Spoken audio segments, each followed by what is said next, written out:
خب خیلی خوش اومدید به جلسه هشتم تکنیکال SEO.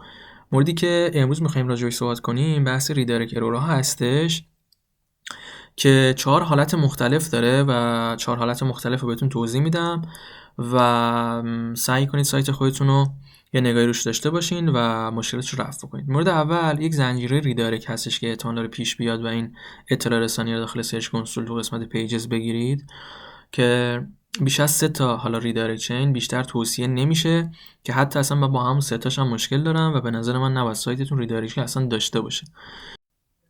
مورد بعدی که احتمال داره پیش بیاد و این اطلاع رسانی دریافت کنید بحث یک لوپ یا یک حلقه داخل ریدایرکت چین های خودتون هستش. یعنی آدرس اول به آدرس دوم و آدرس دوم به آدرس سوم و آدرس سوم به آدرس اول، یعنی بازگشت این مسیری که با هم دیگه داشتیمش. پس اولا احتمال داره که یه دونه لوپ داخل ریدایرکت چین های شما پیش اومده باشه و عملا این خطا رو دریافت کنید. مورد سومی که احتمال داره پیش بیاد بحث این هستش که تعداد بیش از اندازه ریدایرکت چین دارید، یعنی مثلا 4 تا 5 تا. در جریان باشید که تعداد ریدایرکت چین هاتون که زیاد بشه اصلا سمت مرورگر خطا گرفته میشه و تو منی ریدایرکت تحویل کاربر میده و نشون دهنده هستش که تعداد ریدایرکت این صفحه خیلی زیاده. پس اینم باید رعایتش بکنید و دقت عمل بالایی داشته باشین روی این مورد هم. مورد بعدی که احتمال رو پیش بیاد این هستش که داخل ریدایرکت چین شما یکی از URL هاتون URL عملاً دارای مشکل هستش، میتونه 404 باشه یا سیگنال های دیگه که باید این هم دقت بکنید که چینی که دارید انجام میدید باید تمام صفحات شما عملاً بدون مشکل بارگذاری بشه تا اون چینی که دارید بدون مشکل بره جلو.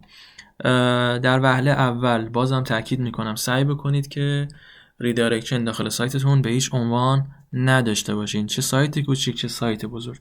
به نظر من وقتی که ریدایرکت چین دارید کال باجتتون هم از اون سمت کاملا از دست خواهید داد.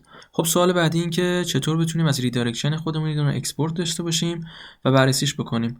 وارد ابزار اسکرین فراگ بشید، سایت خودتون رو کرال بکنید، تو قسمت ریپورت ریدایرکت و ریدایرکت چین میتونید اکسپورت بگیرید و بررسیش بکنید و اگر که تعداد ریدایرکت چین هاتون خیلی بالا بود بتونید یا به بخش فنی یا حتی اگر خودتون تونستید به قول معروف داخل سایتتون رفعش بکنید. این موضوع بعدی این که خب اینم باز من تاکید میکنم سعی کنید که به هیچ عنوان ریدایرکت داخل سایتتون نداشته باشید. ریدایرکت چین یکی از مشکلات بزرگ انواع و اقسام سایت ها هستش.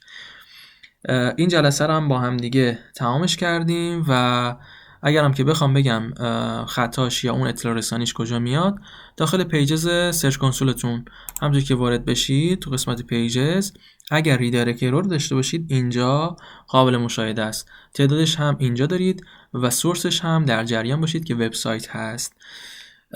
اینم از این جلسه، امیدوارم که لذت برده باشید. تا جلسه دیگه، خدا نگهدار.